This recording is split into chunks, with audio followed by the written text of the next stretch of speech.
तपाईलाई ग्यास्ट्राइटिस भयो हैन, तपाईलाई ब्लड प्रेसर भयो हैन, तपाईलाई डायबिटिज भयो हैन, जिन्दगीभर औषधि खुवाएर डाक्टरहरूले तपाईलाई रोगी भएको एहसास बचाइराख्छ।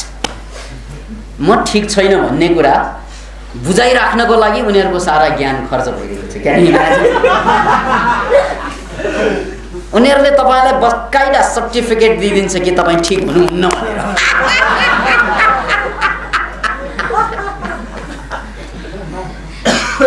This is life. This is the situation. This is the very situation of the humanity. हामी कहाँ छौँ? अरूको कुरा छोडौँ, अमेरिकाको कुरा जोडौँ, किनकि साह्रै चुरीफुरी गर्दैछ यसमा र हालत यस्तो छ। अमेरिकाको भनेसिन हाम्रो के हालत छ भन्नु पर्दैन, किन भन्नाले अमेरिका हाम्रो धेरैको आदर्श देश। त्यसकारण हामी पनि उनीहरू जस्तो हुनुमा पछाडि पर्दैन, यानी रोगी हुनुमा हामी कम छैनौँ। अतः विगत 50 वर्षदेखि मान्छे बिलियन्स अफ डलर्स, बिलियन्स खरबौं डलर्सलाई खरानी गरेर क्यान्सरको औषधि खोज्दै आइरहेको छ, आइरहेका छन्, आइरहनेछन्। नेपालीमा व्याकरण पढाउँदा काम लाग्ने, त्रिकाललाई बुझाउने सेन्टेन्स हो। 50औं वर्षदेखि मान्छेले खरबौं रुपैयाँ प्रयोग गरेर क्यान्सरको खोज गरेको थियो, गरिरहेको छ र क्यान्सरबाट मुक्तिको खोज गरिरहने नै छन्। यो त्रिकालदर्शी सेन्टेन्स, त्रिकालदर्शी वाक्य, खरबौं खरानी गरेर पनि क्यान्सरको औषधि फेला नपार्दै एड्स आइपुगेका छन्। सर म पनि आइपुगेँ। एउटालाई भगाउनु पाएको छैन मान्छेले, त्यसको लागि मरिमेटिरहेको छ, तर अर्को आइसके। सर ऊ भन्दा कम छैन म पनि। हामी दुवै जाति एउटै, लागे कि सिधै हाल्छौँ। तर सर ऊ भन्दा म अलि चर्को छु र दुनियाँलाई सिद्ध्याउनको लागि सर यिनले अलि ढिलो ढिलो काम गर्छ, त्यसकारण म छिट्टो काम गर्ने सुपर डिजिज आइपुगे। किन भन्नाले मान्छेले जहाँ जहाँ चाट्छ र चाख्छ त्यसैमा बसेर आएको छु।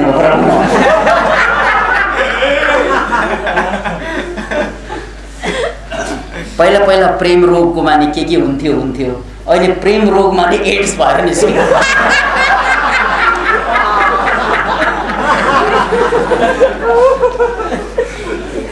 अतः यो प्रेम रोग लाग्योको अर्थ एड्स लाग्यो भनेर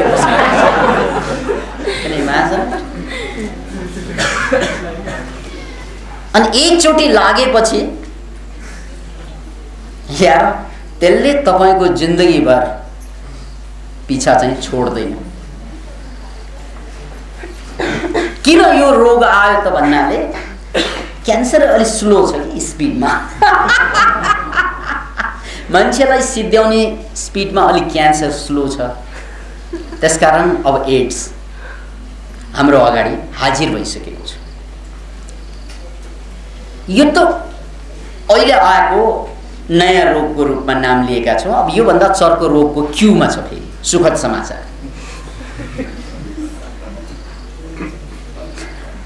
म क्यान्सरमै फर्कन्छु किनकि एड्स अलि नयाँ पर्यो, म कम चिन्छु त्यसलाई। क्यान्सर अलि पुरानो परेकोले म जस्तै उमेर पनि उस्तै उस्तै होला। खोजको कुरा गरेको मैले क्यान्सरको बढी ध्यान दिएर खोज गरेको यो 50 वर्ष। मेरो उमेर पनि त्यतै त्यतै गएको कारणले मैले क्यान्सरसँग जोडेर एड्स अलि पछि आएको कारणले गर्दा यसको बारेमा म अनुसन्धान गर्दैछु। तर क्यान्सर म सानो छँदा मैले भने थिएँ कतै यदि म डक्टर भएँ भने मैले क्यान्सरको औषधि फेला पारेर छाड्छु, नत्र भने म डक्टर बन्दिनँ। त्यो बेला कुन बेला भनेको थिएँ त भन्नाले जब म लङ्गर बुर्जा खेलेर डाकु बन्ने विचार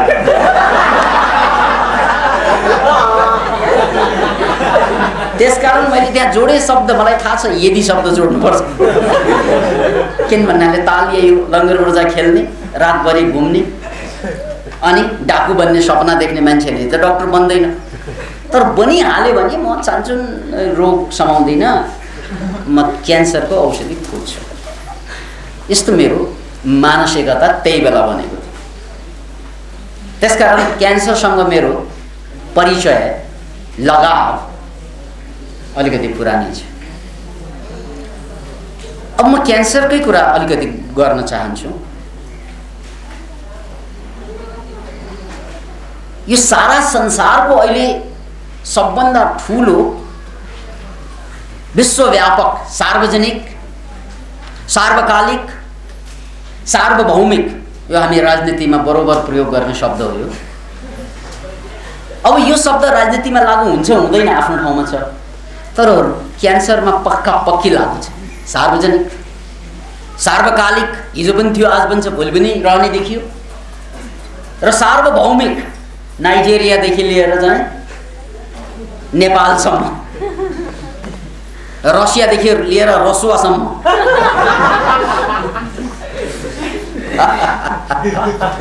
क्यान यु इमेजिन? जताततै छ। र यसरी यो क्यान्सर जताततै हुनुका धेरै कारणमध्ये सबभन्दा विश्वव्यापी कारण के त भन्नाले धुवा। केवा? धुवा। पेट्रोल निकाल्दै जलाउँदै, पेट्रोल निकाल्दै जलाउँदै, पुरानो कथामा मरेका राक्षसलाई जलाउँदै है युद्ध लड्दै भने जस्तै यो पेट्रोल पनि सुतिरहेका राक्षसहरू थिए। यिनीहरू कुवाभित्र लुकिरहेका पाताल मुनि भस्केका, ले मान्छेहरूले त्यसलाई खोज्दै निकाल्दै गाडी भनेर गुराउँदै सारा पृथ्वीलाई चाहिँ राक्षसीकरण गरे। अब सास तान्नुस्, पोल्युटेड। यस्तो कोकी जोगिनको लागि पानी पिएँ, वाटर पोल्युसन। म सासैबाट बच्नको लागि पानीको सहारा लिन्छु, त्यो पनि पोल्युटेड। खाना खान्छु, भोजनमा पेस्टिसाइड्स जताततै। आकाशमा हेर्छु, हे प्रभु निलो गगन भनेर हेर्छु, त्यसमा प्वाल परिसक्यो, ओजोन भन्दो रहेछ त्यसलाई। Can you imagine? अब तपाईँ कहाँ टेकेर बाँच्ने ठाउँ बाँकी छ? पानी खत्तम भइसक्यो, हावा खत्तम भइसक्यो, घाम खत्तम भइसक्यो, आकाशमा प्वाल परिसक्यो, आकाश खत्तम भइसक्यो, आकाश त्यतिकै प्वाल, त्यसमाथि प्वाल पर्दा सुपर प्वाल परिसक्यो, खाना खत्तम। अब हामीलाई स्वस्थ राख्ने तत्त्व कुन चाहिँ छ? Can you imagine? हामीले जहाँ जहाँ छोयौँ सबैलाई समाप्त पार्यौँ। मैले भने त्यो सुतिरहेका राक्षसहरूलाई उठाए जस्तै त्यो पेट्रोललाई निकाल्दै जलाउँदै जुन गऱ्यौँ, त्यसबाट सारा संसारमा एउटा समस्या, मौसमको गडबडी जुन आइरहेको छ, ओजोनमा प्वाल जुन परिरहेको छ, र त्यसभन्दा पनि यो धुवा जुन लगातार विश्वभरिबाट निस्किरहेको छ, यो धुवाको परिणाम के भयो? यो धुवाको एउटा पार्टको नाम हो बेन्जापाइरन। यो टेक्निकल शब्द, जो क्यान्सरको सबभन्दा व्यापक कारण बेन्जापाइरन, यो धुवाको एउटा पार्ट। अब जहाँ गाडी चल्छ, जहाँ ट्रेन चल्छ, जहाँ प्लेन चल्छ, सबै ठाउँमा पेट्रोल युज हुन्छ अचेल। त्यहाँबाट बेन्जापाइरन निस्किरहेको छ, राक्षस, महाराक्षसको रूपमा। अब अलिकति हामी के सोच्न सक्छौँ भन्नाले यो समस्याबाट हामी अलिकति मुक्त छौँ कि? किन भन्नाले हामी धुवा धुलो नहुने ठाउँ गाउँमा आएर बसेका छौँ, जङ्गलमा आएर बसेका छौँ, या पहाडमा आएर बसेका छौँ, जहाँ धुवा धुलोको समस्या कम छ। चिन्ता गर्नु पर्दैन। यो बेन्जापाइरन वर्षातको रूपमा वर्षाले चाहिँ क्यारी गर्छ, यसलाई चाहिँ उडाएर लग्छ बादलमा, वर्षाको रूपमा आएर तपाईको घर घरसम्म पुग्छ। त्यसकारण तपाईलाई यसले बाँकी राख्दैन। So benzopyrene is everywhere. यो त क्यान्सरको एउटा सबभन्दा ठुलो कारक तत्त्व मात्रै बताइदिएँ मैले यहाँलाई, जहाँ पनि छन्। Can you imagine it? अब गर्ने के? अब गर्ने के? This is the question. त्यसबाट बच्न सकौँ हामी तुरुन्तै? कुनै उपाय देखिँदैन। त्यसकारण एक किसिमबाट यो स्पिडमा जाने हो भने विश्व समाप्तितिर जाँदैछ। अहिलेको महाभारत कथा साक्षी राखौँ। कथामा सिम्बोलिक रूपमा जुन कुरा आयो कि पृथ्वी स्वयं थर थर काँपेर ब्रह्माजी कहाँ जानुभयो कि म त अब सिद्धि नै भएँ प्रभु। किन भन्नाले दुनियाँ अब जोगिँदैन, राक्षसै राक्षसले भरिसक्यो। यिनी राक्षसका नाम हुन् एउटा बेन्जापायरिन पनि। नामै बडो सुन्दर छ नि, बेन्जापायरिन।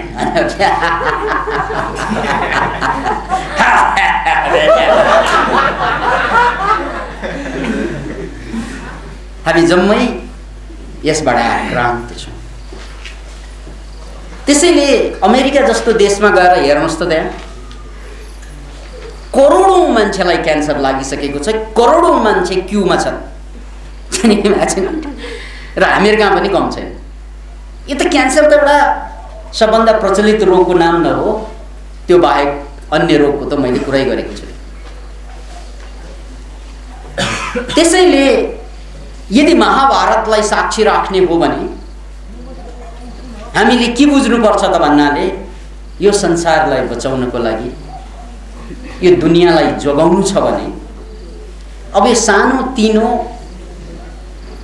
कुरोले मान्छेको कल्याण हुँदैन। यो देशको परिवर्तन, राज्यको परिवर्तन, आर्थिक परिवर्तन, बिल्डिङ बनाउनु, हाम्रो देशको बाँड र पुललाई टक्क मिलाउनु, यो जम्मै कुरा सारा संसारमा आगो लागिरहेको बेलामा हामीले फुलबारीमा पानी खन्या जस्तै मात्र। त्यसकारण यो कुरा बुझ्नुहोस्, बेन्जापायरिन लगायत ती केमिकल्सहरू याद पनि राख्नुहोस्। बेन्जापायरिनको कुरा पछि अर्को तपाईँलाई लखिटिरहेको कुरा भनेको तपाईँले खाने तरकारी।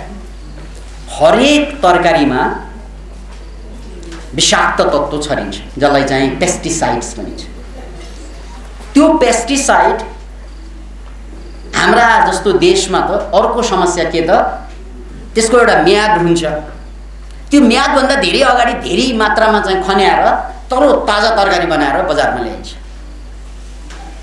अनि त्यो तरकारी हामीले जति धोए पनि पखाले पनि केही न केही अंश त रहन्छ त्यसमा। फेरि एक दिन खाने कुरा भएन, दिनदिनै खाने pesticide. Can you imagine? Pesticide भनेको कीटाणु, कीटनाशक औषधि। कीटनाशक औषधि एक दिन खाए कीट मर्ने, दिनदिनै खाए कीट हो अब मान्छे मर्ने। त्यो कीटनाशक औषधि नै क्यान्सरको अर्को दोस्रो सबभन्दा व्यापक कारण। Can you imagine?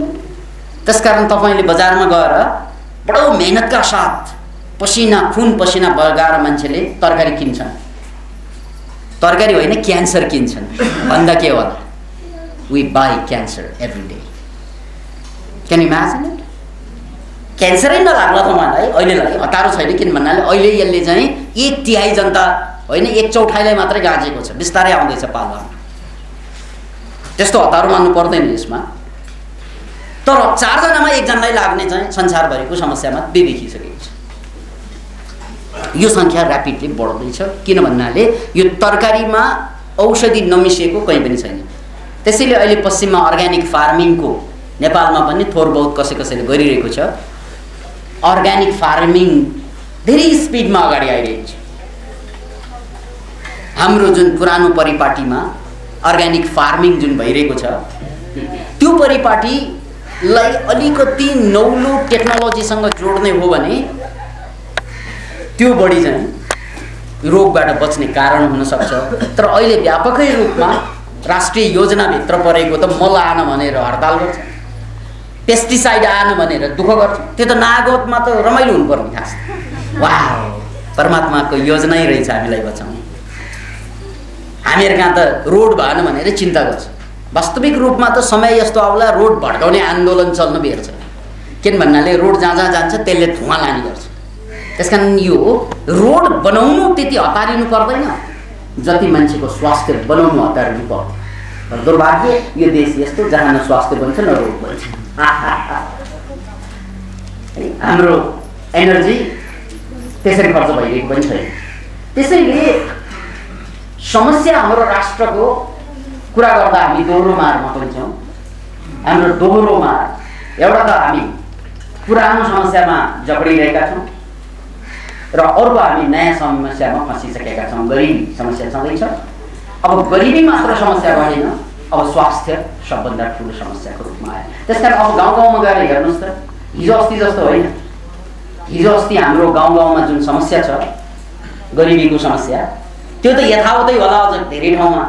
तर त्यसको साथसाथमा अब त रोग धेरैलाई लाग्ने त्यो समस्या चाहिँ बढिरहेको छ।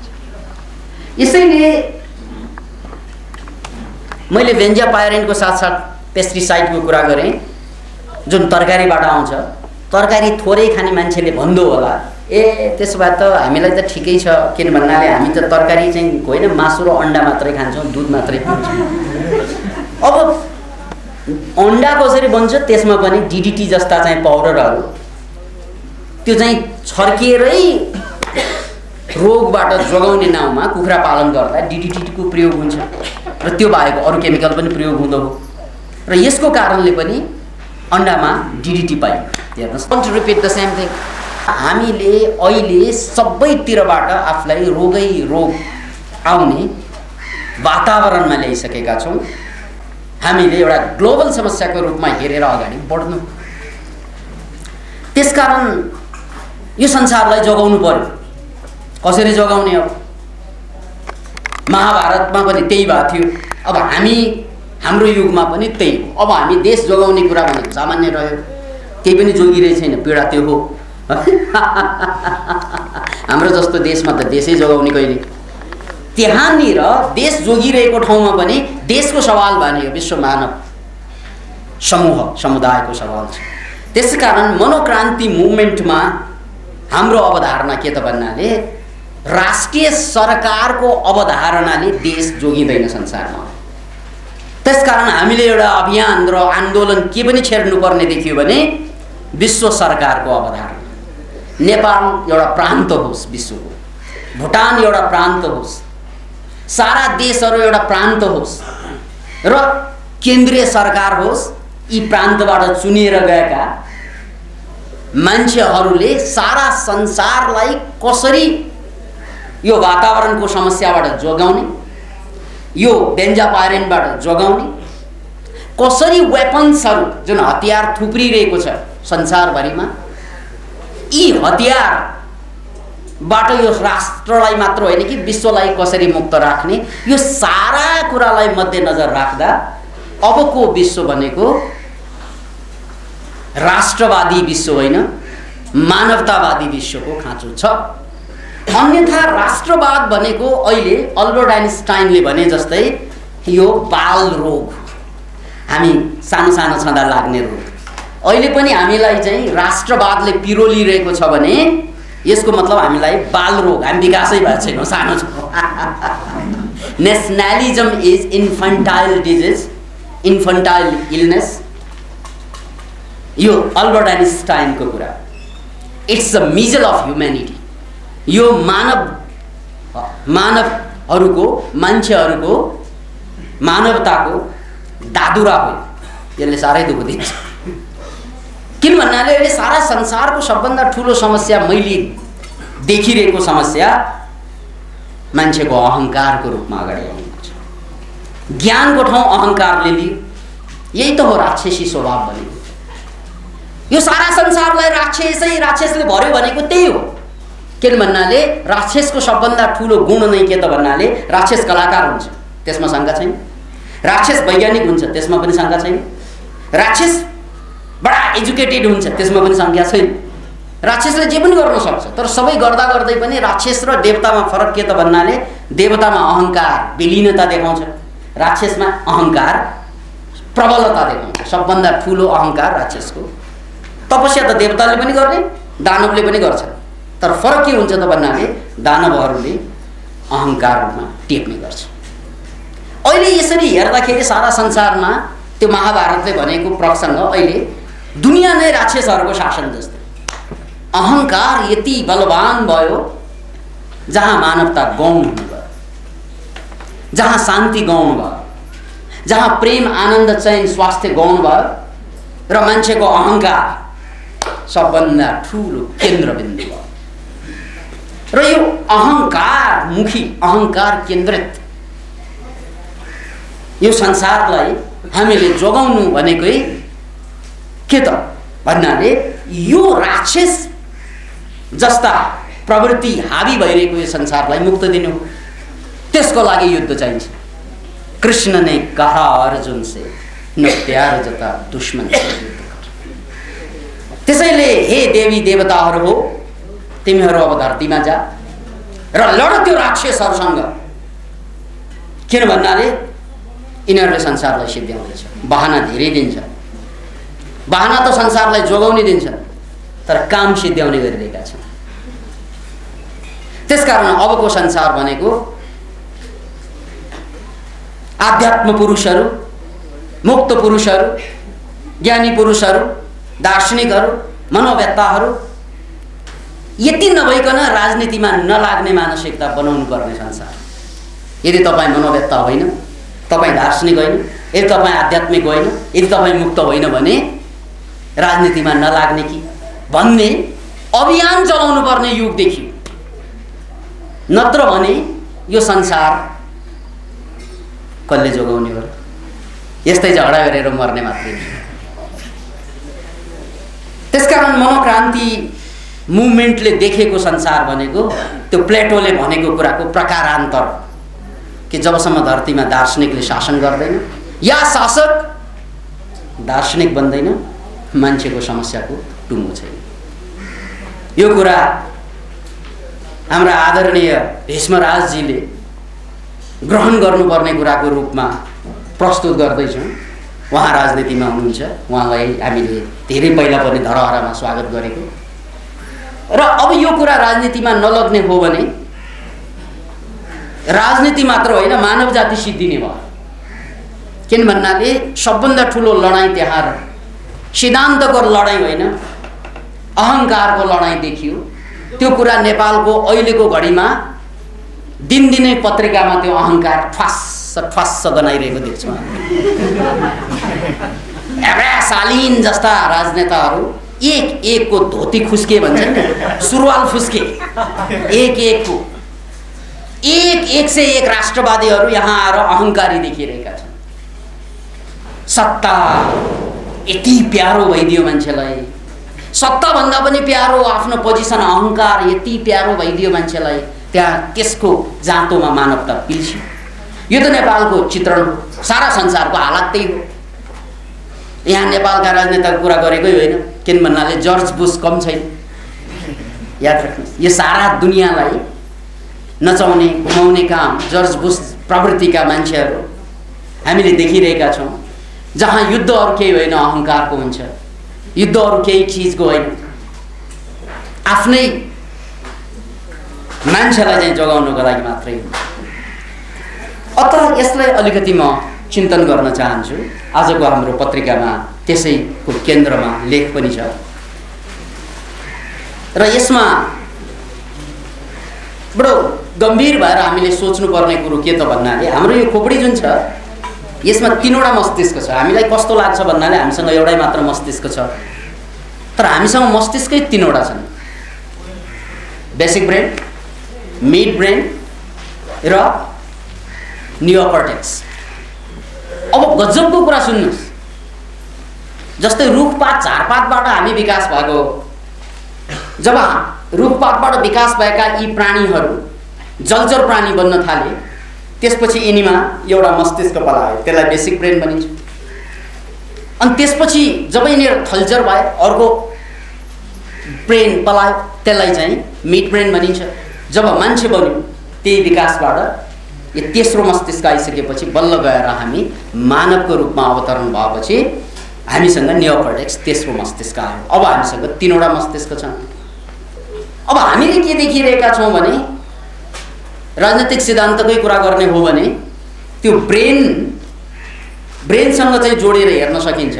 जस्तै कोही कोही यस्तो शासन चाहन्छ, जस्तै सैनिक शासनहरू जहाँ पार्टी सार्टी केही पनि हुँदैन, सैनिकहरूको चाहिँ शासन हुन्छ आदेश उर्दीमा।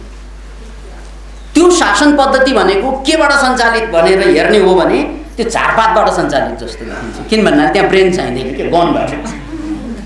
किन भन्नाले झारपातमा ब्रेन हुँदैन।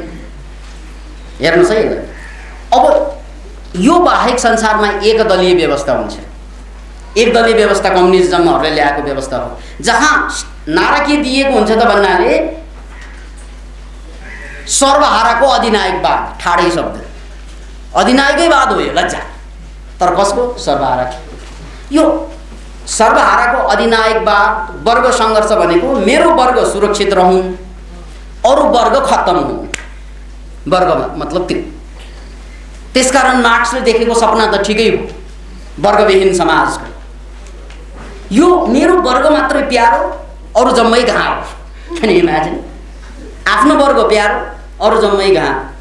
यो एकदलीय व्यवस्थाको जुन अवधारणा आयो, त्यो व्यवस्था भनेको लगभग हाम्रो बेसिक ब्रेन त होइन, बेसिक ब्रेनै हो। बेसिक ब्रेनबाट सञ्चालित देखिन्छ, जहाँ के हुन्छ त भन्नाले सर्पले आफ्नो सन्तानलाई खाइदिन्छ, माछाले आफ्नो सन्तानलाई खाइदिन्छ, गङ्गटाले आफ्नो सन्तानलाई खाइदिन्छ। हेर्नुहोस्, किन भन्नाले उनीहरूसँग मेमोरी हुँदैन, जन्माउँदै जान्छ, खाँदै जान्छ। मेमोरीको फ्याकल्टी नभएको कारणले यति क्रूर हुन्छन् उनीहरू। अतः यो गङ्गटाको चलनबाट अलिकति माथि आएको दोस्रो ब्रेन मान्छेमा विकास भएको भनेको कसको त भन्नाले म्यामल्सहरू, मान्छेसम्म आउने क्रममा।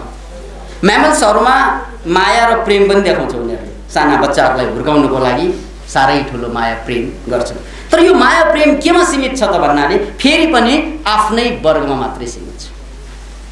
त्यसकारण बाघले मृग मारेकोदेखि लिएर मान्छे मारेको पनि सुन्छौँ, तर बाघले बाघ मारेको सुन्नुहुन्छ? They never kill themselves. चितुवाले चितुवा मारेको लडेको सुनिन्छ होला, तर मारेको देखिँदैन। यदा कदा दुर्घटना घट्यो भने बेग्लै कुरा, तर यिनीहरूले कहिल्यै पनि, याद राख्नुहोस् यो कुरा, आफ्नो जातिलाई मार्दैन। किन भन्नाले सजातिलाई मार्यो भने सिद्धिन्छ। त्यसकारण यिनीहरू आफ्नो जातिप्रति साह्रै वफादार हुन्छ, तर अरूलाई बाँकी राख्दैन। त्यसकारण यो दलीय स्वार्थ भनेको आफ्नै वर्ग, अहिले देखेको राजनीति म त्यही देख्छु कि आफ्नो वर्गलाई चाहिँ जसरी पनि बचाउनु पर्ने अरे, अरूले जे गरे पनि सिद्ध्याउनै पर्ने। योभन्दा ठुलो अमानवीय कुरा अब केही पनि हुन सक्दैन। त्यसकारण यो राजनीति अहिलेसम्मको जतिसुकै विकास भए पनि हामीले देखेको कुरा के त भन्नाले यो राजनीतिमा मानवीयता जोडिन। मानवीयता जोडेको राजनीति चाहियो धरतीलाई बचाउनको लागि, चाहे अमेरिकाको राजनीति हुन् या नेपालको राजनीति हुन्। मानवतामुखी राजनीति चाहिँ चाहियो, र यो मानवतामुखी राजनीति विकास गर्नको लागि हाम्रो नियोकर्टेक्स तेस्रो मस्तिष्कको प्रयोग हुनुपर्छ। र तेस्रो मस्तिष्कको प्रयोग भएको राजनीतिक व्यवस्था हामीले संसारमा विकास भएको देखिरहेका छैनौँ। त्यसकारण यो तेस्रो मस्तिष्क प्रयोग भएको राजनीति अवस्था विकास नभएसम्म हामीले मानवतावादी राजनीति चाहिँ विकास गर्दैनौँ। जस्तै उदाहरण फेरि पनि भारतीयहरूले नेपालीहरूलाई साह्रै थिचोमिचो गर्यो भन्ने पीडा हुन्छ नि हामीलाई। अब भारतीयहरूले हामीलाई किन थिचोमिचो गर्यो होला त भन्नाले उनीहरूकै भारतीय राष्ट्रवादको कारणले। अब नेपालीहरू भारतको ठाउँमा भएको भए के उनले अरूलाई थिचोमिचो नगर्लान्? Serious question. यदि हामी भारतको ठाउँमा या अमेरिकाको ठाउँमा परेको भए कि हामी साह्रै न्यायोचित होलान्? इम्पोसिबल। त्यसकारण अमेरिकाले हामीलाई डुलायो, खेलायो, भारतले हामीलाई चाहिँ डोमिनेसन गर्यो भन्नुको कुनै टुकै छैन। किन छैन त भन्नाले हामी पनि हामीभन्दा कमजोरहरूलाई कहाँ छोड्छौँ र? छोड्यो? अरे यार हाम्रो स्वास्नीलाई कहिल्यै छोड्यौ हामीले तर हिन्दू समाजमा स्वास्नीहरू वस्तुको रूपमा अहिले पनि चुला चौकामा कैद छन्।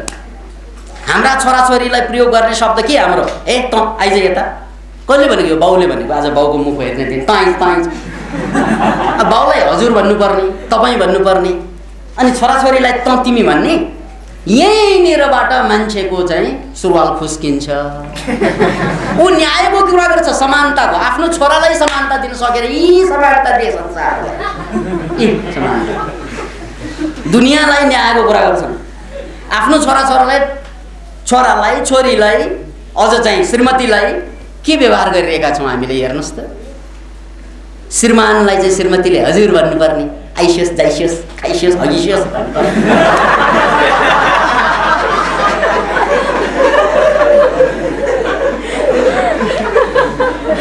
अनि चाहिँ उनले तमोरी यता यता त तिमी प्रयोग गर्छ। अहिले पनि त्यही हो चलन।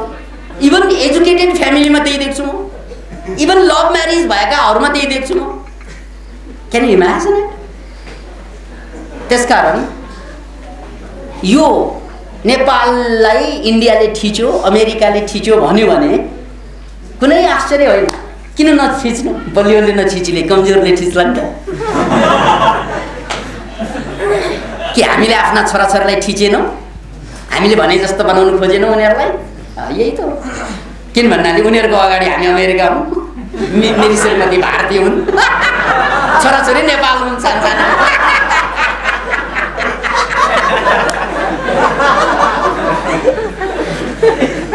यदि यो न्याय घरमा आउनु सकेन भने अमेरिकाले यो गर्यो, जापानले यो गर्यो, राजाले यो गरेर अब राजाको ठाउँमा आएका नेताहरूले के गरिरहेछ देखिरहेकै छौँ।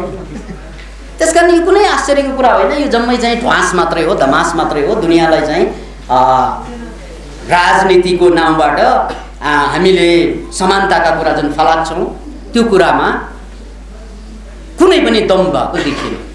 त्यसकारण यसको मतलब के मैले राजनीतिलाई गाली गर्न खोजेको होइन। त्यो पनि भीष्मराज आङडमेरलाई साक्षी राखेर राजनीतिलाई गाली गर्ने आँटमा कहाँ होला फेरि। त्यसकारण यसलाई गाली होइन। मैले त यहाँ यति मात्रै भन्नु खोजेको कि राजनीतिमा महान रूपान्तरण चाहिन्छ। यो तालको यो मानसिकतासँग नजोडेको, मनोविज्ञानसँग नजोडेको राजनीतिले हामीलाई के गराइदियो त भन्नाले आफूलाई आउँदाखेरि चाहिँ कुरा आउने है, आफूलाई पर्दा ज्वरो आउने, अरूलाई पर्दा कुरा आउने भयो। यो खालको राजनीतिले नेपालको मात्र कुरा गरेको होइन, मैले पुरा मानव जातिलाई बर्बाद गरिरहेको यिनै। त्यसकारण हामीले के देखिरहेका छौँ भने अबको राजनीति भनेको बिल्कुलै नयाँ किसिमको राजनीति हुनुपर्छ। र यही सन्दर्भमा नयाँ संविधान नयाँ राजनीति शीर्षकमा हामीले एउटा अवधारणा पनि पेश गरेका छौँ। र संयोगै हो कि हाम्रा आदरणीय मित्र भीष्मराजजी यहाँ हुनुहुन्छ। तर यसमा हाम्रो एउटा प्रस्तावना के त भन्नाले जसरी एकदलीय व्यवस्था निर्दलीय व्यवस्था निरङ्कुश हुन्छन् अनि बहुदलीय व्यवस्था प्रजातान्त्रिक हुन्छन् भनेका छौँ, बहुदलीय व्यवस्थाभित्र पनि दुई पक्ष प्रमुख हुन्छन्। एक पक्ष बहुदलीय व्यवस्थाको एक पक्ष भनेको सरकार पक्ष सत्ता पक्ष र अर्को पक्ष भनेको विपक्ष। हाम्रो बहस के छ त भन्नाले यो दुई पक्ष बाहेक त्यहाँ तेस्रो पक्ष चाहिन्छ, त्यो भनेको निष्पक्ष पनि चाहिन्छ।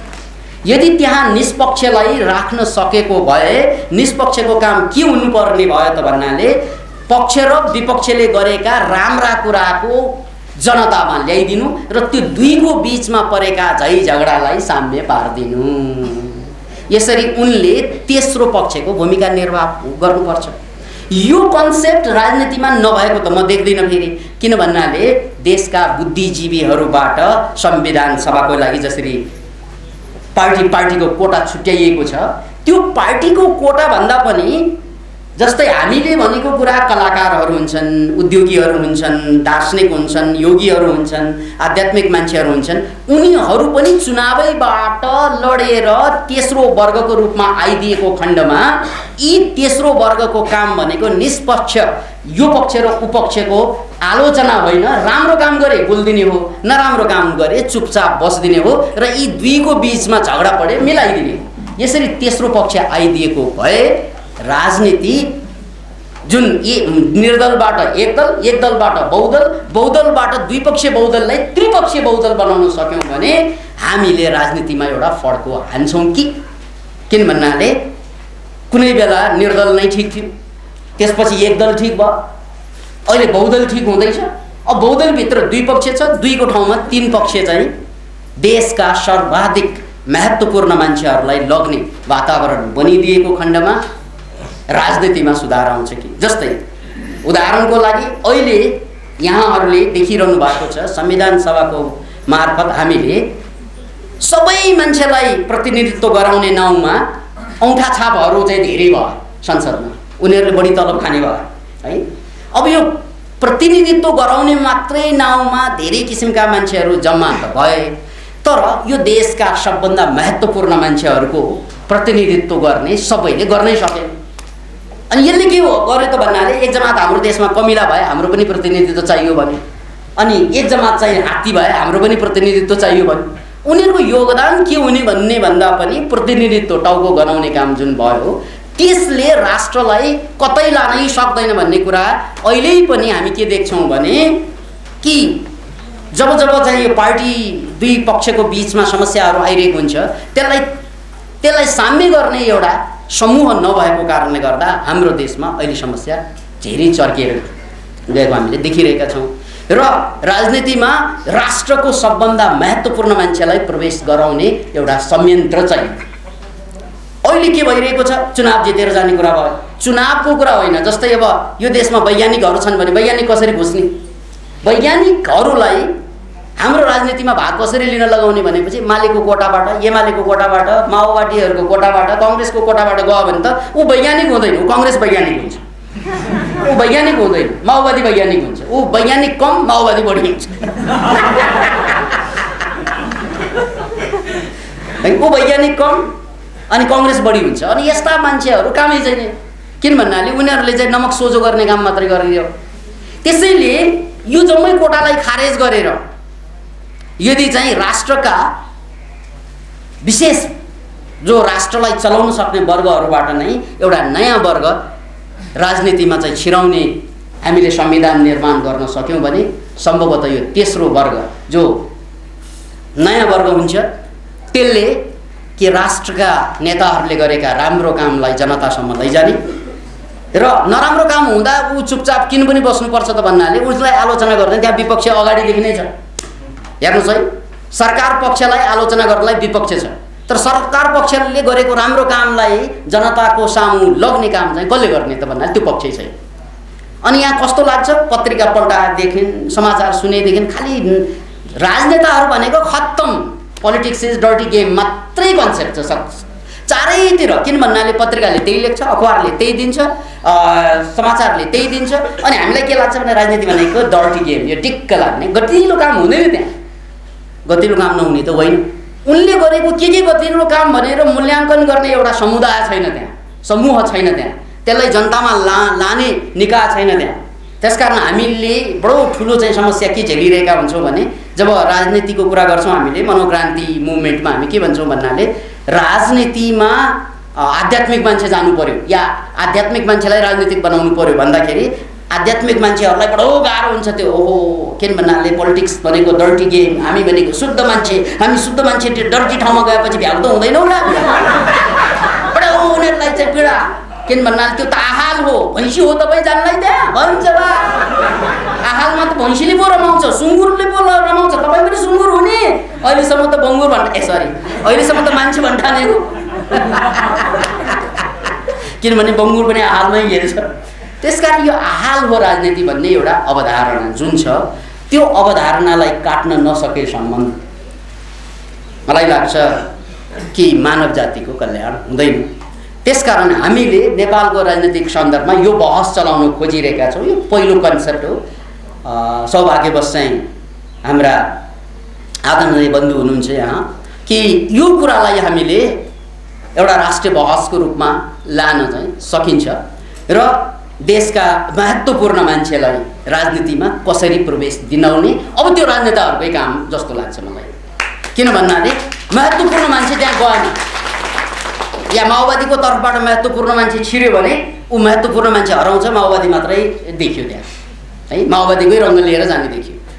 कांग्रेसको तर्फबाट गए पनि त्यो पनि भएन। हिजो राजाले चाहिँ मनोनत गर्ने मान्छेहरू काम लाग्दैन किन भन्नाले उसले राजाको मात्रै गुण बखान गर्छ भनेर आलोचना गर्ने पार्टीले अब पार्टीले मनोरञ्जन गर्ने पनि मनोनीत गर्ने पनि गलत हो भनेर आवाज उठाउनु पर्दैन कि क्या हो भन्ने कुरा त भन्नु पर्यो हामीले।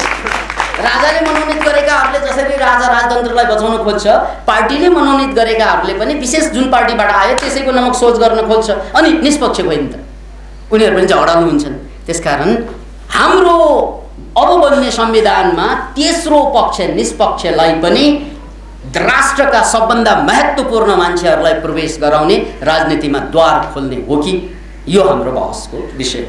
नत्र भने यो संसारलाई एउटा समानता र न्यायको बहस गर्ने मान्छेहरू कम हुँदै गयो, जसको कारणले गर्दा राजनीति चाहिँ पक्षपाती भयो भन्ने हाम्रो अवधारणा। त्यसैले हामीले यसलाई मस्तिष्कसँग जोडेर कसरी हेर्यौँ भन्नाले अब दुईवटा मस्तिष्क भएका जनावरहरू जसलाई म्यामल्स भनिन्छ, त्यो म्यामल्सले आफ्ना सन्तानहरूलाई खुब माया गर्छ तर अरूलाई चाहिँ क्वाक क्वाक खान्छ।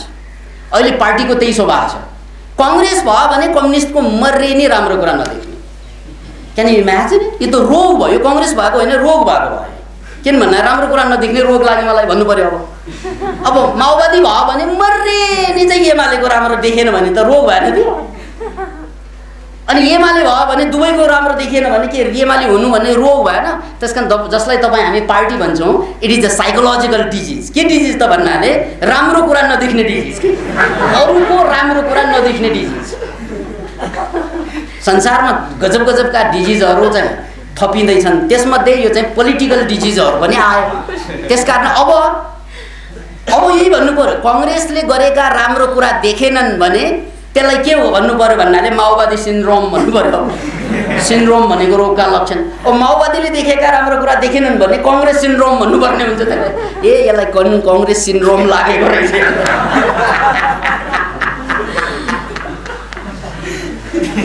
अब फोरमको फेरि आफ्नै एङ्गल छ। ओहो,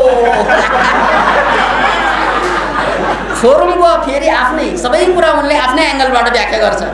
अरूले गरेको व्याख्या मिल्दैन उनलाई। उनको भाषा अलगै, भेष अलगै, भूषा अलगै, सबै व्याख्या आफ्नै ठाउँमा छ। Can you imagine? अनि त्यो एङ्गलबाट आएका कुरा जति ठिक, त्यहाँभन्दा दायाँ बायाँ पऱ्यो भने बे ठिक ल।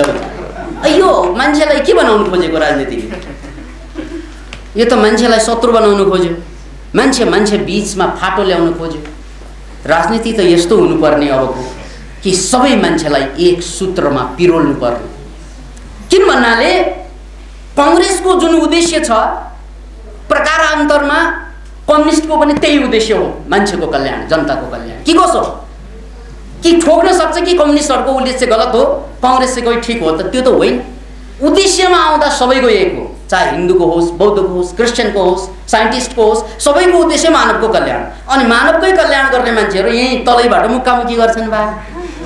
मानवको कल्याणमा सबैले आफ्नो ठाउँमा योगदान दिए त हुन्थ्यो नि, तर त्यसरी भइरहेको छैन। त्यसकारण अबको संसारमा मानवतामुखी चाहिँ संसार भइदियो भने मानवको कल्याण। मलाई कस्तो लागिरहेको हुन्छ भने इन्डियाले नेपाललाई शोषण गर्यो भन्यो भने मलाई खुसी लाग्छ। किन भन्नाले ओहो हामीले त 1 अरब जनतालाई चाहिँ सहयोग गरेको रहेछौँ नि। भारतका 1 अरबलाई हामीले आफ्नो तर्फबाट योगदान दियौँ, त्यो त खुसीको कुरा होइन र?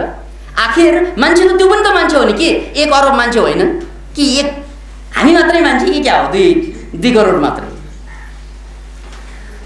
त्यसकारण अहिले कस्तो भइरह्यो भन्नाले म इन्डियन हुँ भने जसरी पनि इन्डियन मात्रै मान्छे देख्ने, म नेपाली हुँ भने नेपाली मात्रै मान्छे देख्ने, म अमेरिकन हुँ भने अमेरिकन मात्रै मान्छे देख्ने, म जर्मनी हुँ भने चाहिँ जर्मन हुँ भने जर्मन मात्रै मान्छे देख्ने। ल अरू जम्मै के नि अनि भान्से मलाई मात्रै के ठान्छे त बन्धु? यो राजनीतिक रोग भन्न ठान्छु म।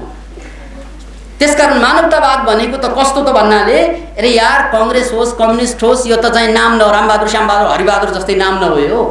उद्देश्य त एउटै काम छ कि अबको हाम्रो साझा शत्रु ठम्याउँ, साझा शत्रु के त भन्नाले धरती समाप्त हुँदैछ यसलाई जोगाउने साझा शत्रु त यो हो।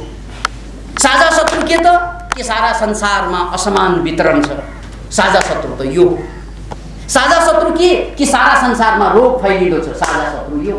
त्यसकारण संसारभरका मान्छे त्यो अलिक टाढा कुरा, हाम्रै पार्टी बीचमा पनि साझा शत्रु थम्याएर त्यसलाई चाहिँ जसरी राजा ज्ञानेन्द्रलाई साझा शत्रुको रूपमा ढालियो, त्यस्तै साझा शत्रु गरिबी, साझा शत्रु रोग, साझा शत्रु यहाँको समस्याहरू, त्यसलाई निराकरण गर्नको लागि एक हुनु पो पुरुषार्थ हुन्छ। साझा शत्रुलाई ढाल्नु होइन, आफै एक आपसमा ढालेर बस्ने जुन राजनीतिक व्यवस्था अहिले संसारभरमा छ त्यो मानवताको लागि पीडा। त्यसकारण यदि हामीले मानवताको कुरा गर्ने हो भने यो समस्या आउँदैन। मानवतालाई हटाउने हो भने इन्डियाले हामीलाई पेलिरहन्छ राष्ट्रवादको कारणले। हामीले पनि सकेको खण्डमा हामीभन्दा कमजोरहरूलाई पेल्छौँ। नपत्या चाहिँ श्रीमतीलाई सोध, नपत्या छोराछोरीलाई सोधे हुन्छ, बाबु मैले तिमीलाई चाहिँ न्याय गरेको छु कि पेलेको छु, यी न्याय गरेको छ भन्नु। सबै छोराछोरी चाहिँ आमा बाउले मुरमुरिरहेको, किन भन्नाले यो गरेर उसको पनि डिमान्ड छ। हामीले छोराछोरीलाई शान्त राख्न सकिरहेका छैन, श्रीमतीलाई चाहिँ शान्त राख्न सकिरहेका छैन, अनि हामी न्यायका कुरा गरेर हिँडिरहेका छौँ। त्यसकारण यो सम्पूर्ण समस्याबाट मुक्त हुनु एउटा नयाँ खालको राजनैतिक अवधारणा चाहियो। यो भइदिएन भने यो मैले भने नि, अब यो भइदिएन भने क्यान्सरस चाहिँ जति पनि यो कार्सिनोजेन्सहरू जसबाट क्यान्सर फैलिन्छ, जसबाट सारा संसारका मान्छे पीडित भइरहेछ, यो साझा शत्रुको रूपमा जुन आइरहेको छ त्यसलाई परास्त गर्ने कुरा हामीसँग केही पनि छैन। त्यसकारण अबको युग भनेको साझा शत्रु ठम्याएर, मान्छेले मान्छेलाई शत्रु ठम्याउनु भएन। पहिलो कुरा, हिन्दूले बौद्धलाई, भारतीयले नेपालीलाई शत्रु ठम्याउनु होइन। हामी जम्मै मान्छे हौँ, हाम्रो जम्मैको साझा शत्रु छ। यो साझा शत्रुसँग लड्नु छ, एक आपसमा मिल्नु छ, साझा शत्रुलाई ढाल्नु छ।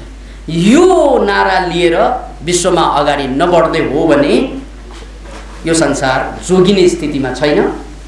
क्यान्सरैबाट पनि सकिन्छ यो संसार, एउटै क्यान्सर पनि काफी छ। अर्को 100 वर्षमा यही स्पिडमा जाने हो भने क्यान्सर काफी हुन्छ, एड्स काफी हुन्छ, पोल्युसन काफी हुन्छ, एउटा बहाना काफी हुन्छ दुनियाँलाई चाहिँ समाप्त पार्नको लागि। त्यसकारण दुनियाँलाई चाहिँ जोगाउनको लागि पनि हामीले हाम्रो विचारमा आमूल परिवर्तन ल्याउनु पर्छ र त्यही आमूल परिवर्तनको दिशामा अगाडि बढिरहेको एउटा अभियानको नाम मनोक्रान्ति अभियान। त्यही सगरमाथा एउटा मापदण्ड हो मान्छेको चुनौतीको लागि। त्यस्तै तपाईँ पनि कहाँसम्म चढ्ने, बाहिरको सगरमाथा जस्तै भित्रको पनि एउटा सगरमाथा हुनुपर्छ, तपाईँ चढ्ने कहाँसम्म। र त्यही सन्दर्भमा माइकल फेल्प्सले त्यो देखाइदिए। त्यसैले माइकल फेल्प्सलाई हामीले एउटा अर्को सगरमाथाको रूपमा लिन्छौँ, मान्छेको क्षमताको सन्दर्भमा। अनि फेल्प्सको बारेमा धेरै कुराहरू अगाडि हाम्रा पत्रिकामा छापिएको पनि छ, अन्य पत्रिकामा पनि आएको कुरा हो कि उनको खुट्टाको साइज अरूको भन्दा ठुलो छ, सबभन्दा ठुलो कुरा उनको फोक्सोको क्यापासिटी बढी छ अरूको भन्दा। अनि अर्को पनि कुरा आएको छ कि माइकल फेल्प्सको ल्याक्टिक एसिड जुन अरू मान्छेमा भन्दा कम छ। किन भन्नाले ल्याक्टिक एसिड भनेको त्यो तत्त्व हो रगतमा, त्यो बढ्न साथ नै चाहिँ थकाइ लाग्छ, अनि त्यो घट्न साथ नै थकाइ चाहिँ साम्य हुन्छ। त्यसकारण हामीलाई चाहिँ अलिकति परिश्रम गरेपछि बडो गाह्रो हुन्छ, किन भन्नाले ल्याक्टिक एसिड चाहिँ बढी निस्कन थाल्छ।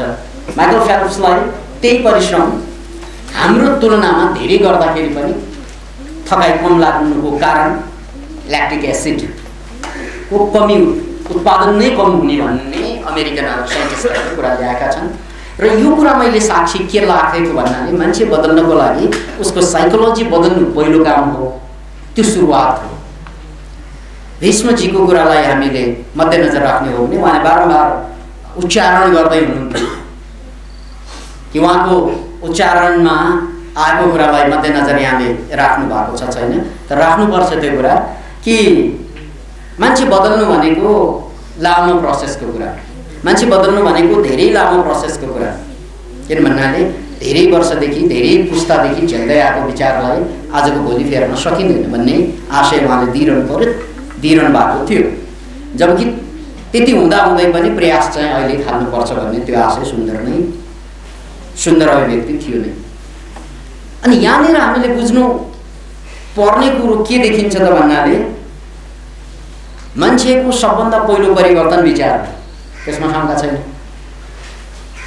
सामान्यतया मान्छेले विचारको परिवर्तनको आँट पनि गर्दैन, तर विचार परिवर्तन सबै होइन। किन भन्नाले विचार परिवर्तन भनेको साइकोलोजिकल एस्पेक्टको चेन्ज भयो। जबसम्म यो साइकोलोजिकल चेन्जले फिजिकल चेन्ज ल्याउँदैन, फिजियोलोजिकल चेन्ज ल्याउँदैन, तबसम्म परिवर्तन दिगो हुँदैन, अथवा तबसम्म परिवर्तनको परिणाम जनतामा दृष्टिगोचर हुँदैन।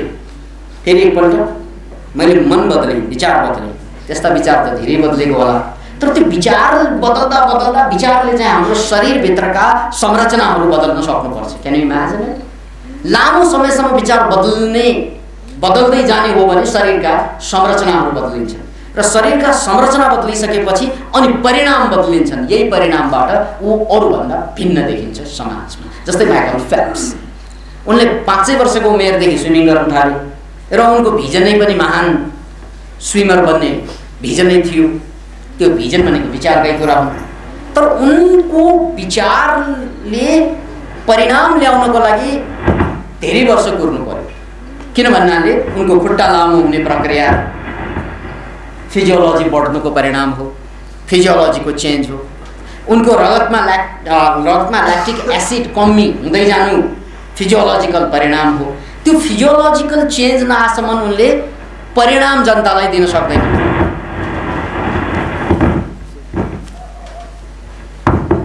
त्यसकारण फिजियोलोजिकल चेन्जले नै परिणाम ल्याउँछ। अब यहाँ 3वटा स्टेप भयो। पहिलो स्टेप के त भन्नाले विचारको चेन्ज, दोस्रो स्टेप के त भन्नाले फिजियोलोजिकल चेन्ज, र तेस्रो स्टेप मात्रै अनि परिणामका कुरा छन्।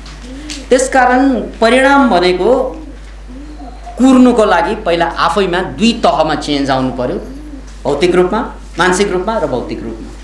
त्यही सन्दर्भमा भीष्मराजजीले उहाँले उक्काउनु भएको कुरा मलाई उहाँले धरहरामा 2-4 वर्ष अगाडि देख्नुभन्दा अहिले अझै चाहिँ यङ देख्नु भएको कुरा उहाँले उक्काउनु भयो, र त्यसमा अलिकति उहाँसँग सेयरिङ के गर्न चाहन्छु भन्नाले म विगत 3 महिनादेखि मात्र तरकारी र फलफुलमा मात्रै छु। विगत 3 महिनादेखि अलिक त्यस कारण साइज पनि सानै भएको छ।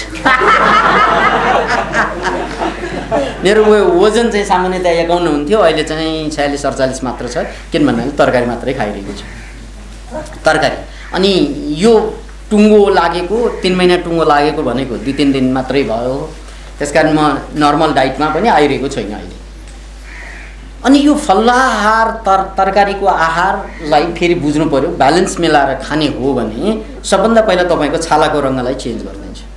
You are what you eat भन्ने इङ्ग्लिसमा भनाइ पनि छ, यो साइन्टिफिक भनाइ नै हो। त्यसकारण यदि तपाईँले आफूलाई तरुण देखाउनु छ भने केही गर्नु पर्दैन, फलफुल र तरकारी खाएर बाँचे हुन्छ। पहिला हाम्रो जेनेरेसनमा जितेन्द्र जहिले पनि एभरग्रिन देखिन्थ्यो, उनको खानै तरकारी र फलफुल मात्रै हुन्थ्यो। त्यो बेला हामीले पत्रिकामा पढ्दाखेरि हाँसोमा उडाइदिन्थे, छि तरकारी मात्रै खाएर पनि बाँच्न सक्छ जस्तो है। त्यसकारण जितेन्द्रलाई हेर्दा मेरो जुन हालत थियो, आज मलाई हेर्दा हाम्रो भीष्मजीको हालत चाहिँ त्यही भयो होला अवस्था चाहिँ। किन भन्नाले त्यो मात्रै खाएर त्यो पनि खाना हो र जस्तो पनि लाग्ला कति क्षेत्रमा, तर जहिले पनि त्यस्तो गर्नु आवश्यक हुँदैन। तर कहिलेकाहीँ यो शरीरलाई जोगाउनको लागि, यसलाई झुर्रियाँबाट बचाउनको लागि, यो दागहरूबाट बचाउनको लागि शरीरमा विभिन्न किसिमका भाइरसहरू पस्छन् कि कम्प्युटरमा जस्तै, त्यसलाई निकाल्नको लागि पनि क्लिन्जिङ डाइटमा जानुपर्छ। There are 2 types of diet, or the diet can be divided into 2 groups है। एउटा ग्रुप के त बिल्डिङ डाइट र अर्को चाहिँ cleansing diet, healing diet. Building भनेको बनाउने, मोटो मोटो पार्ने, जस्तै उहाँको शरीरलाई हेरेको छ बिल्डिङ डाइटमा हुनुहुन्छ उहाँ। अब क्लिन्जिङ डाइट भने मलाई हेरे पुग्यो, किन क्लिन गर्दाखेरि त भएभरको निकालिदियो, त्यसकारण मलाई चाहिँ सिन्को बनाइदियो। अहिलेको अवस्थामा म चाहिँ पेन्सिल जस्तो, उहाँ इरेजर जस्तै देखिनु भयो।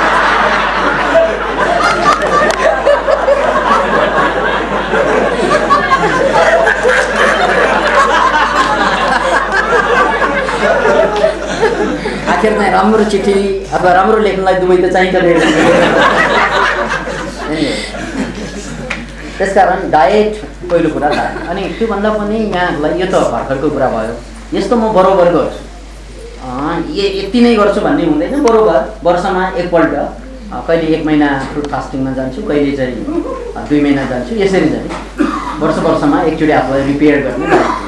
यो सबैले गर्न सकिन्छ र गर्नुपर्ने हो, तर गर्नु अगाडि के खाने कसरी खाने अलिकति ब्यालेन्स भएन भने फेरि त्यसले रिङ्गटा ल्याउने, माइन्डलाई डिस्टर्ब गर्ने पनि गर्छ। किन भन्नाले फलफुल र तरकारी भनेको ब्यालेन्स हुँदैन। अब त्यसलाई त्यसभित्र ब्यालेन्स खोज्नलाई त अलि विशेषज्ञको सल्लाह लिनुपर्छ। अब मेरो मामलामा म आफैसँग सल्लाह गरेँ पुग्ने भएको त्यो पनि समस्या रहेन नम्बर 1। अनि त्योभन्दा रमाइलो कुरा यहाँहरूलाई सन्देशकै कुरा, यो राष्ट्रिय सन्देश पनि हुनसक्छ पछि गएर। अहिले मेरो उमेर चाहिँ 47 वर्ष भयो है। अनि मेरो यो कपाल चाहिँ अहिलेसम्म सेतो एउटा पनि आएको छैन। सेतो कपाल पत्ता लगाउनलाई 10,000 भनेर भन्दै आएको 3 वर्ष भयो। त्यो 10,000 अहिलेसम्म खर्च भएको छैन। अनि यो किन भन्न खोजेको, उब्काउन खोजेको भन्नाले हामीले हाम्रो शरीरलाई मेन्टेन गर्नु भनेको डायटमा, एक्सर्साइजमा र चाहिँ पोजिटिभ एटिच्युडमा। पोजिटिभ एटिच्युड भनेको के त भन्नाले हरेक नकारात्मक घटनाको सकारात्मक सन्देश हुन्छ। जस्तै खुसीको कुरा पनि हाम्रा आदरणीय बन्धुले उब्काउनु भयो। त्यो हामी के भन्छौँ भन्नाले हरेक समस्या भनेको दुःख होइन, समस्या भनेको अगाडि बढ्ने, त्यो समस्या भनेको अगाडि बढ्ने एउटा माध्यम हो। त्यसकारण कोशीको समस्यालाई लिएर हामी खुसी हुनुपर्छ। किन खुसी हुनुपर्छ त भन्नाले हाम्रो सन्धि नै गलत थियो भने अहिले यसलाई बहाना बनाएर इन्टरनेसनल इस्यु बनाएर यो सन्धिबाट सकभर बाहिर आउनु खोज्ने मौका त हो नि हो। अघिपछि चाहिँ सन्धि चाहिँ पुनरावलोकन गर्न गाह्रो हुन्छ। तर यस्तो अवस्थामा पुनरावलोकन गर्नलाई अन्तर्राष्ट्रिय दबाब सिर्जना गर्ने स्थिति छ। त्यसकारण हामी त परमात्मालाई प्रार्थना के गर्नुपर्छ, प्रभु दुःख चाहिँ अझ अलि ठुल्ठुल ल्याउनु पऱ्यो नेपाली। किन भन्नाले हामी दुःखी नभएको कारणले नै हाम्रो विकास नभएको हो। मैले रसियामा बस्दाखेरि त्यहाँका रसियन साथीहरूले के भन्दै थियो भन्नाले तिमीहरू त साह्रै सुखी हामी भन्दा भन्छन्। अचम्म लाग्छ, किन सुखी भन्दाखेरि ओहो रसियामा चाहिँ 6 महिना हिउँ लाग्छ। 6 महिना हिउँ लाग्दाखेरि यति फ्रस्ट्रेटेड हुन्छ त्यो ठाउँ, मान्छेहरूलाई कोठाबाट बाहिर आउनु भनेको रमाइलो हुँदैन त्यहाँ 6 महिना। अनि 6 महिनासम्म त्यो हिउँ मात्रै लागेर फेरि घाम लाग्ने पनि होइन, फेरि घाम लागिदिएको भए रमाइलो पनि हुन्थ्यो, त्यो पनि होइन। फेरि बादल लागिरहेको हुन्छ, हिउँ लागिरहेको हुन्छ, पानी परिरहेको हुन्छ 6 महिना फेरि। Can imagine? त्यसैको कारणले कति मान्छे डिप्रेसन हुन्छ, त्यसैको कारणले कति मान्छेले चाहिँ आत्महत्या गर्छन्। त्यो त रसियाको मात्र कुरा होइन, संसारको त्यस्ता धेरै ठाउँहरू छन्। त्यस अर्थमा त नेपाल त जहिले पनि सुन्दर देखिन्छ नि एक किसिमबाट। त्यो अनुसारले मौसमको हिसाबले प्रकृतिले तिमीहरूलाई साथ दियो। अब प्रकृतिले त साथ दियो, बुद्धिले दिएन। त्यसकारण बुद्धि जति उता प्रकृति जति यता पर्यो। अनि हामीले किन त भन्नाले उनीहरूले विकास गर्नुको एउटा कारण उनले भनेको 6 महिना खान नपाउने स्थिति भएपछि त 6 महिना त त्यहाँ केही पनि बिरुवै आउँदैन। त्यसकारण हामीले 6 महिना अर्को खानको लागि चाहिँ 6 महिनासम्म त मरिमेटी विचार गर्नुपर्ने, मरिमेटी चाहिँ प्रयास गर्नुपर्ने भइरहन्छ। तर नेपालीहरूलाई या भारतीयहरूलाई त्यो समस्या छैन। त्यो नभएको कारणले गर्दा विकासमा मान्छेहरू अल्छी मान्ने चाहिँ त्यो देखियो भन्ने उहाँहरूले एउटा कारण त्यो पनि हो भन्नुभएको मलाई चाहिँ चित्त बुझ्यो त्यो कारण। त्यसैले हामीलाई दुःख नआएको नै हो। ठुल्ठुलो विपत्ति र दुःख आउने हो भने हामी पनि कम हुने थिएनौँ। जसरी एउटा उदाहरण स्वरूप चाहिँ प्रसङ्गवश चाहिँ म भन्न चाहन्छु, जब चाहिँ नेदरल्यान्डलाई चाहिँ स्पेनले हमला गरेको थियो। अब नेदरल्यान्ड भनेको त सानो देश, स्पेन त त्यो बेला चाहिँ साम्राज्यवादी एकदमै संसारमा साम्राज्य चाहिँ फैलाउनुमा पहिलो फैलाउने जातिमध्ये स्पेनिसहरू पनि थिए। अनि स्पेनिसहरूको विशेषता के थियो त भन्नाले साह्रै वीरहरू पनि थिए उनीहरूले चाहिँ विभिन्न देशलाई कलोनी बनाउने प्रसङ्गमा हल्यान्डवासीहरूलाई पनि कलोनी बनाउने कोसिसमा घेरे चारैतिर। अनि चिठी के लेखेर पठाए त भन्नाले आत्मसमर्पण गर्नु, अन्यथा चाहिँ तिमीहरूको चाहिँ देशको भलाइ हुने छैन भने यस्ता उस्ता चाहिँ धम्कीपूर्ण चिठी गए। अनि त्यही बेला स्पेनिसहरूलाई जुन जवाफ दिएको थियो, त्यो जुन जवाफको रूपमा गएको थियो, त्यो चिठी पढ्दा म चाहिँ धेरैपल्ट भाव विहोर भएर रोएको छु। हुन त मैले जवाहरलाल नेहरूको चाहिँ विश्व इतिहास उब्काउने चाहिँ क्रममा यसलाई टिपेको थिएँ। अनि त्यो नेहरूले पनि त्यसलाई साह्रै शानदारसँगै नै प्रस्तुत गर्नुभएको थियो। स्पेनिसहरूलाई के जवाफ दिएको थियो भने जबसम्म हल्यान्डमा कुकुर र कुकुरले भुक्नेछन् र बिरालोले चाहिँ म्याउ म्याउ गर्नेछन् तबसम्म हामी उनीहरूलाई खाएर भए पनि तिमीहरूसँग लड्छौँ। उनीहरू बाँकी रहन्जेल तिमीहरूसँग हामी चाहिँ आत्मसमर्पण गर्दैनौँ। यति भन्दै चाहिँ हामीले ताली ठोक्यौँ। अनि उनीहरूले के पनि भने जुन दिनमा चाहिँ बिरालो र कुकुर सकिन्छ त्यो बेला हल्यान्डका रुखमा एउटा एउटा पात रहेसम्म त्यो पात खाएर पनि तिमीहरूसँग लड्नेछौँ तर आत्मसमर्पण गर्छौँ। त्योभन्दा पनि पराकाष्ठामा उनीहरूले के भने भन्नाले जबसम्म यो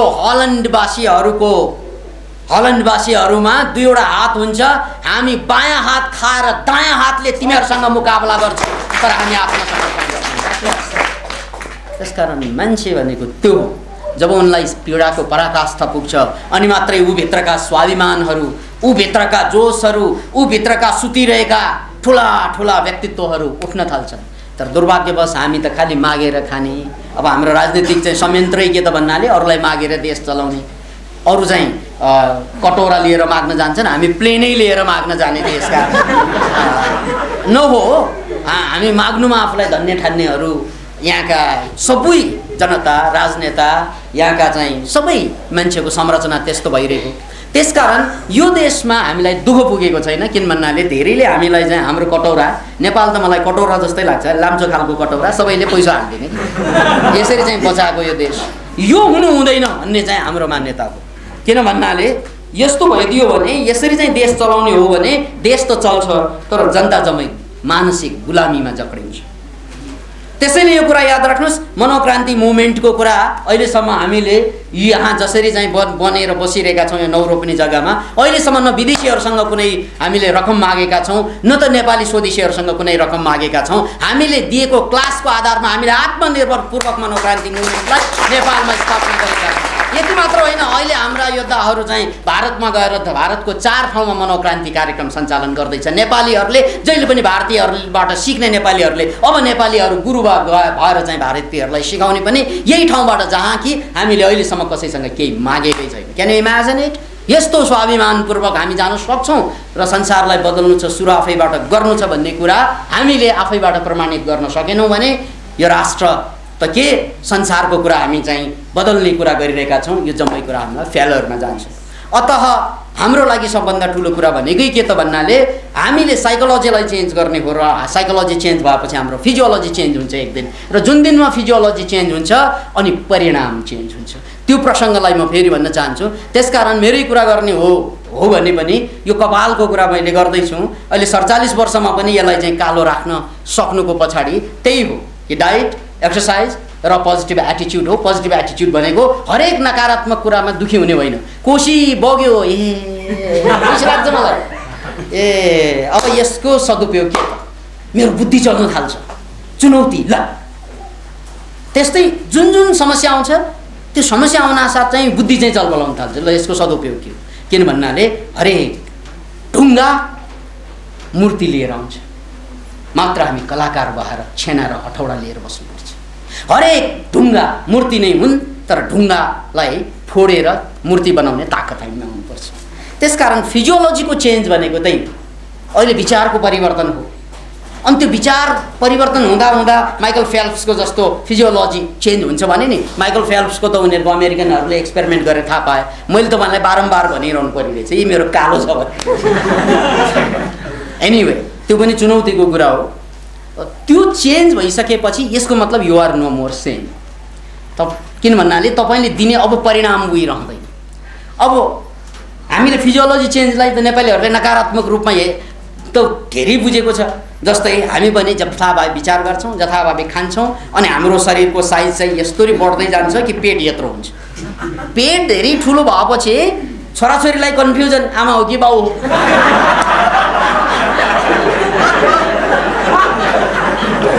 विचार क्रान्ति त भयो नि त्यहाँ। हेर्नुहोस् है, पेट ठुलो भएको कारणले अनि बाटोमा हिँड्दा पनि जुत्तै देखिँदैन, अरूलाई सोध्नु पर्ने, यदै मेरो खुट्टामा जुत्ता छ कि छैन हेर्नु। कति दयनीय र दरिद्र हुन्छ। यो पनि फिजियोलोजिकल चेन्ज हो। किन भन्नाले पहिलो कुरा त हामीले बुझ्नुपर्छ यो धरतीमा आइसकेपछि पहिला त शरीरलाई जोगाउनुपर्छ, अनि मनलाई शक्तिशाली बनाउनुपर्छ, अनि समाज र संसारलाई बदल्नको लागि बाँच्नुपर्छ र त्यसैको लागि मर्नुपर्छ। अब हामीले आफ्नो शरीरलाई बदल्न सक्दैनौँ, मनलाई बदल्न सक्दैनौँ, शरीरलाई बदल्न सक्दैनौँ, शरीरलाई बदल्न सक्दैनौँ, संसारलाई के बदल्ने? याद राख्नुहोस्, हामी देश बदल्न चाहनेहरूले एउटा बुझ्नै पर्ने कुरा के त भन्नाले पहिलो देशको एक्जाम्पल हाम्रो शरीरै हो। त्यसकारण शरीरलाई पनि देशै भनिन्छ, यो पनि देशै हो। अब यो देश ठिक छैन भने यो देश के ठिक हुन्? पहिला त यो देश ठिक पार्नु पर्यो नि। त्यसकारण नेताहरूले सिक्नुपर्ने पहिलो कुरा के त भन्नाले यो देशलाई ठिक पार्नु।